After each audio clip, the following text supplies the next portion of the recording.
once had a teacher, the teacher of teachers. He changed the world for the better and made us better creatures. Oh Allah, we've shamed ourselves, we've strayed from Al-Mu'allim. Surely we've wronged ourselves, what will we say in front of it? Mu'allim, he was Muhammad sallallahu alayhi wa sallam. Muhammad, mercy upon Ameen. Wal aqibatu lil muttaqin. والصلاة والسلام على أشرف الأنبياء والمرسلين سيدنا محمد وعلى آله وأصحابه وأتباعه وأهل بيته ومن تبعهم بإحسان إلى يوم الدين أما بعد فقد قال الله تبارك وتعالى في كلامه العزيز وهو أصدق القائلين الذين يذكرون الله قياما وقعودا وعلى جنوبهم فقال الله سبحانه وتعالى ألا بذكر الله تطمئن القلوب صدق الله مولانا العظيم. அளவற்ற அருளாளன் நிகரற்ற அன்புடையவன் அல்லாஹுவின் திருநாமம் கூறி ஆரம்பம் செய்கிறேன். ஸலவாத்தும் ஸலாமும் எங்கள் தலைவர் ஈருலக இரட்சகர் எங்கள் கண்மணி நெஞ்சில் நிறைந்த நபிகள் நாயகம் ஸல்லல்லாஹு அலைஹி வஸல்லம் அவர்கள் மீதும் அவர்களின் கிளையார்கள் தோழர்கள் துயர்ந்தவர்கள் நல்லவர்கள் சாலிஹீன்கள் வலிமார்கள் குதுபுமார்கள் அனைவர் மீதும் உண்டாவதாக என்று கூறியதன் பிறகு இந்த மஜ்லிஸுக்கு தலைமை தாங்கிக் கொண்டிருக்கின்ற தலைவர் அவர்களே, ஹலீஃபத் ஷாதுலி அப்துல் ஹமீத் பஹ்ஜி அவர்களே, எனக்கு முன்னால் பேசி அமர்ந்திருக்கின்ற மௌலானா மௌலவி அஃதல் ஹுசைன் ஹசரத் அவர்களே, ஏனைய இஹ்வான்களே, சகோதரர்களே, மதரசா மாணவர்களே, உஸ்தாதுமார்களே, உலமாக்களே, அஸ்ஸலாமு அலைக்கும் வரஹ்மத்துல்லாஹி வபரகாத்து. எனக்கு தரப்பட்டிருக்கின்ற தலைப்பு திக்ருகள் ஔராதுகள். இது தொடர்பான குர்ஆன் ஹதீஸோடு தொடர்புடைய விடயங்கள். எனவே இயன்ற மட்டும் எனக்கு தெரிந்த அளவிலே சில விடயங்களை மேலெழுந்த வாரியாக சொல்லி விடைபெறலாம் என்று நான் நினைக்கின்றேன். ஏனென்றால் திக்ரை பற்றியும் ஔராதுகளை பற்றியும் அதன் தாத்பரியங்களை பற்றியும் சொல்வதாக இருந்தால் மணிக்கணக்கிலே பேசிக் கொண்டிருக்கலாம். எனவே இந்த குறுகிய நேரத்திலே சுருக்கமான சில விடயங்களை மாத்திரம் சொல்லி நான் அமரலாம் என்று நினைக்கின்றேன். விசேடமாக தரீக்காக்களுடைய ஷேகுமார்கள் எங்களுக்கு அறிமுகம் செய்திருக்கின்ற அந்த திக்ருகள் ஔராதுகள் ஏனைய தஸ்பீஹாத்துகள் அனைத்துமே குர்ஆன் ஹதீஸினுடைய அடிப்படையிலே உருவானது. அந்த குர்ஆன் ஹதீஸை அடிப்படையாக வைத்துத்தான் இந்த தரீக்காக்களினுடைய அமல்களை இபாதத்துகளை எமக்கு அவர்கள் ஏற்படுத்தி தந்திருக்கிறார்கள் என்பதை நாங்கள் முதலாக அறிந்து கொள்ள வேண்டும். விசேடமாக ஒரு முரீதை பொறுத்தவரையிலே தரீக்காக்களுடைய ஷேகுமார்கள் அவர்களுக்கு கற்றுக் கொடுத்த அல்லது பைஅத் செய்கின்ற பொழுது அவர்களுக்கு வாக்களித்த அந்த ஔராதுகளையும் திக்ருகளையும் தஸ்பீஹாத்துகளையும் கட்டாயமாக ஓதி வர வேண்டும் என்பது அவர்களுக்கு விதிக்கப்பட்டிருக்கின்றது. அது அந்த நசீஹத்தினுடைய பைஅத்தினுடைய முக்கியமான ஒரு அம்சம். தொழுகையை எப்படி நாங்கள் ஒழுங்காகவும் பேணிக்கையாகவும் தொழ வேண்டுமோ ஏனைய ஃபர்தான கடமைகளை எப்படி நாங்கள் நிறைவேற்ற வேண்டும் என்று எங்களுடைய ஷேகுமார்களுடைய கையை பிடித்து நாங்கள் பைஅத் செய்கிறோமோ அதுபோன்றே விலக்கப்பட்ட காரியங்களை நாங்கள் செய்ய மாட்டோம், ஹராமான காரியங்களிலே நாங்கள் ஈடுபட மாட்டோம், மக்ரூஹான விடயங்களை கூட நாங்கள் தவிர்த்து நடப்போம் என்று அந்த ஷேகுமார்களுடைய கையை பிடித்து நாங்கள் பைஅத் செய்கிறோம். அதே போன்றுதான் அவர்கள் எங்களுக்கு சொல்லித் தந்த நாங்கள் வளமையாக ஓதி வர வேண்டும் என்று எங்களுக்கு அவர்கள் கூறிய அந்த ஔராதுகளையும் நாங்கள் கட்டாயமாக ஓதி வர வேண்டும், அதை நாங்கள் செய்து வர வேண்டும். ஏனென்றால் அவர்கள் எங்களுக்கு அறிமுகம் செய்த அந்த ஔராதுகள் நாங்கள் ஓதி வர வேண்டும் என்று கூறிய அவர்கள் அறிமுகப்படுத்திய அந்த தஸ்பீஹாத்துகள் அனைத்துமே குர்ஆனின் அடிப்படையில் ஹதீஸினுடைய அடிப்படையில் எங்களுக்கு சொல்லித்தரப்பட்டவைகள். எனவே ஒரு முரீதை பொறுத்தவரையிலே கட்டாயம் அந்த ஔராதுகள் விருதுகளை ஓதி வர வேண்டும் என்பது முக்கியம். ஷாலியா தரீகாவினுடைய ஷேகுமார்கள் கூறுவார்கள், அல் விருதுலில் முரீத், ஒரு முரீதானவன் விருதுகளை ஓதுவதானது கல்மாஇல் ஸராய், விவசாயத்துக்கு நீர் எவ்வளவு முக்கியமோ விவசாய நிலத்துக்கு கட்டாயமாக நீர் தேவை. நீர் இல்லை என்றால் அந்த விவசாயம் நிலைக்காது, அது கருகி சாம்பராய் போய்விடும்.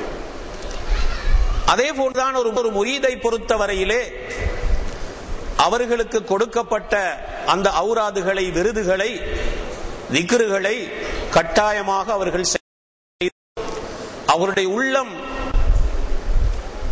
உயிரோட்டம் உள்ளதாக ஆவதற்கு இந்த ஔராதுகள் மிக முக்கியமானது.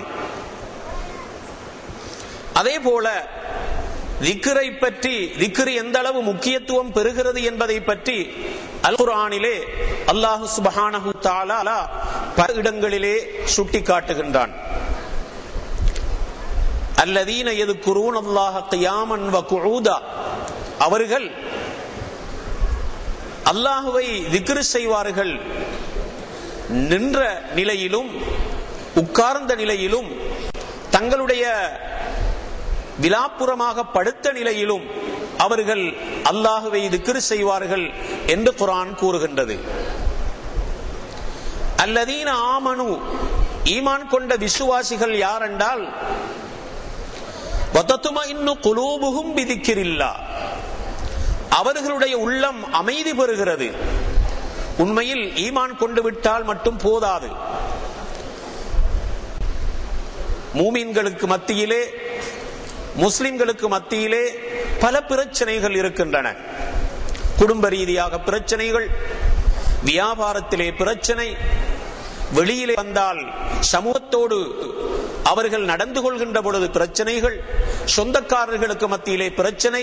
எனவே உள்ளம் என்பது அமைதியாக இருக்க முடியாது, ஏதாவது ஒரு பிரச்சனையிலே மாட்டிக்கொண்டுதான் இருக்கும். எனவே இப்படியானவர்கள் தங்களுடைய உள்ளத்தை அமைதி பெறுவதற்காக, சாந்தி பெறுவதற்காக அல்லாஹ் சுப்ஹானஹு வ தஆலா திக்ரை அறிமுகப்படுத்துகின்றான். வதத்மஇன்னு குலூபுஹும் பிதிக்ரில்லாஹ், அவர்களுடைய உள்ளம் அமைதி பெறுகிறது பிதிக்ரில்லாஹ், அல்லாஹ்வை நினைப்பது கொண்டு, அல்லாஹ்வை திக்ர் செய்வது கொண்டு. அலா பிதிக்ரில்லாஹ் தத்மஇன்னுல் குலூப், அறிந்து கொள்ளுங்கள், அல்லாஹ்வை திக்ர் செய்வதன் மூலம் உள்ளங்கள் அமைதி பெறுகின்றன. நாங்கள் அமைதியை தேடி எங்கெல்லாமோ போகிறோம், நுவரவலியாவுக்கு போகிறோம், உல்லாச பிரயாணம் செய்கிறோம், எங்களுக்கு அமைதி வேண்டும் என்பதற்காக, கொஞ்சம் நிம்மதியாக வாழ வேண்டும் என்பதற்காக. ஆனால் அல்லாஹ் சொல்லுகின்றான், உங்களுக்கு அமைதி வேண்டுமா, நீங்கள் அமைதியான ஒரு வாழ்க்கையை கொண்டு செல்ல வேண்டுமா, அது அல்லாஹ்வின் திக்ரில் இருக்கிறது என்று அல்லாஹ் சுப்ஹானஹு வ தஆலா அருமையான ஒரு ஆலோசனையை எங்களுக்கு வழங்குகின்றான்.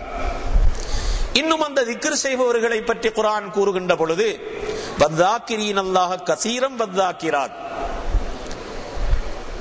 திக்ரு செய்கின்ற ஆண்களும் திக்ரு செய்கின்ற பெண்களும் அல்லாஹ்கிரீன் அல்லாஹ் வத்தாக்கிராத் கசீரன் வத்தாக்கிராத், அதிகமாக அல்லாஹ்வை திக்ரு செய்கின்ற ஆண்களும் அல்லாஹ்வை திக்ரு செய்கின்ற அந்த பெண்களும் அவர்களுக்கு என்ன கிடைக்கிறது என்பதை அல்லாஹு தஆலா அல் குர்ஆனின் மூலம் நன்மாராயம் சொல்லுகின்றான். அத்தல்லாஹு லஹும் மக்ஃபிரா, அவர்களுக்கு அல்லாஹ் மக்ஃபிரத்தை தயார் செய்து வைத்திருக்கிறான், பாவ மன்னிப்பை தயார் செய்து வைத்திருக்கிறான். எனவே திக்ரு செய்வதன் மூலம் எங்களுடைய பாவத்திற்கு அது ஒரு பரிகாரமாக அமைகிறது. அந்த பரிகாரத்தை அல்லாஹு தஆலா எங்களுக்கு தயார் செய்து வைத்திருக்கிறான். வஅஜ்ரன் அஸீமா, இன்னும் மகத்தான கூலியை அல்லாஹு தஆலா அந்த திக்ரு செய்கின்ற மனிதர்களுக்கு தயார் செய்து வைத்திருக்கிறான் என்று அல் குர்ஆனில் அல்லாஹு தஆலா குறிப்பிடுகின்றான். இன்னொருத்திலே யா அய்யுஹல்லதீன ஆமனூ, ஈமான் கொண்ட விசுவாசிகளே, உதுக்குருல்லாஹ திக்ரன் கசீரா, நீங்கள் அதிகமாக அல்லாஹ்வை திக்ரு செய்யுங்கள். வஸப்பிஹூஹு புக்ரதம் வஅஸீலா, காலையும் மாலையும் அவனை நீங்கள் தஸ்பீஹ் செய்யுங்கள். ஹுவல்லதி யுஸல்லி அலைக்கும் வ மலாயிகத்துஹு, அந்த உங்கள் மீது மலக்குகள், அல்லாஹ்வும் மலக்குகளும் ஸலவாத்து சொல்லுகின்றார்கள். லியுக்ரிஜக்கும் மினல் ظுலுமாத்தி இலன் நூர், அப்படி தஸ்பீஹ் செய்கின்ற அந்த மனிதனுக்கு அல்லாஹ்வும் அவனுடைய மலக்குகளும் ஸலவாத்து சொல்வது மட்டுமல்ல, உங்களை இருளில் இருந்து பிரகாசத்தின் பால் வெளியேற்றுகின்றார்கள். வெளியேற்றுவதற்காக நீங்கள் அதிகமாக தஸ்பீஹ் செய்யுங்கள் என்று குர்ஆனில் குறிப்பிடுகின்றான். வதுக்குருல்லாஹ கஸீரன் லஅல்லக்கும் துஃப்லிஹூன், அல்லாஹ்வை அதிகமாக திக்ர் செய்யுங்கள் நீங்கள் வெற்றி பெறுவதற்காக. அந்த வெற்றி என்பது பல விடயங்களிலே நாம் குறிப்பிடலாம். உலகத்தின் வெற்றி, மறுமையின் வெற்றி. உலகத்திலே நாங்கள் சிக்கல்களே மாட்டிக்கொண்டிருக்கின்ற பொழுது, கஷ்டத்திலே மாட்டிக்கொண்டிருக்கின்ற பொழுது, அந்த திக்ரின் மூலம் அல்லாஹ் எங்களுக்கு வெற்றி தருகிறான், நிம்மதியை தருகிறான். அதிலிருந்து வெளியேறுகின்ற ஒரு பாதையை எங்களுக்கு அவன் காட்டி விடுகிறான். மறுமையிலும் அந்த வெற்றி எங்களுக்கு கிடைக்கிறது.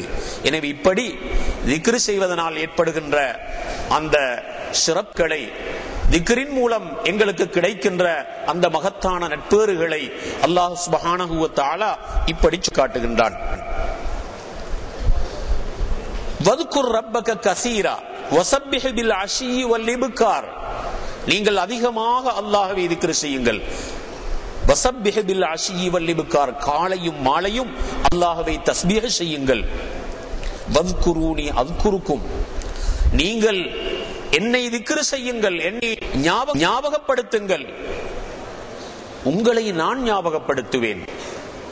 வஷ்குரூலி வலா தக்ஃபுரூன், எனக்கு நன்றியுடையவர்களாக இருங்கள், நீங்கள் நிராகரிப்பவர்களாக மாறிவிடாதீர்கள் என்று அல்லாஹ் இன்னும் குறிப்பிடுகின்றான். இப்படி திக்ர் செய்வதை பற்றி, அல்லாஹ்வை தியானிப்பதை பற்றி அல் குர்ஆனிலே பல இடங்களில் அவன் எங்களுக்கு அறிவுறுத்தி கொண்டே இருக்கின்றான். எனவே இந்த திக்ரு என்கின்ற இந்த வார்த்தையை நாம் இன்னும் சற்று விரிவாக பார்ப்பதாக இருந்தால், திக்ரை நாங்கள் 3 வகையாக பிரிக்க முடியும். திக்ருல் கல்ப், திக்ருல் லிசான், திக்ருல் ஜவாரிஹ். திக்ருல் கல்ப் என்பது உள்ளத்தால் திக்ரு செய்வது, அல்லாஹ்வின் படைப்புகளை பற்றி சிந்திப்பது.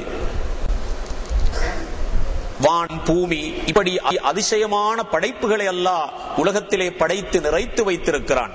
வானத்தை பார்க்கிறோம், சூரியன் இருக்கிறது, ஏனைய கோள்களை எல்லாம் மிதக்கச் செய்திருக்கின்றான். சந்திரனை பார்க்கிறோம், நட்சத்திரங்களை பார்க்கிறோம். அல்லாஹு தஆலா வானத்தை விரித்து தூண் இல்லாமல் அதை உயர்த்தி இப்படியெல்லாம் படைத்து மனிதனுக்கு அவன் நியமத்தை செய்து கொண்டிருக்கிறானே என்ற அந்த உணர்வோடு அல்லாஹ்வின் படைப்புகளை பற்றி சிந்திப்பதானது. உலகத்தை பார்க்கின்ற பொழுது மரம் மட்டைகளை, பயிறு பச்சைகளை, மிருகங்களை, பறவைகளை, இப்படி இன்னோரன்ன படைப்புகளை மனிதனுக்காக படைத்து அவன் நிறைத்து வைத்திருக்கிறான். இப்படி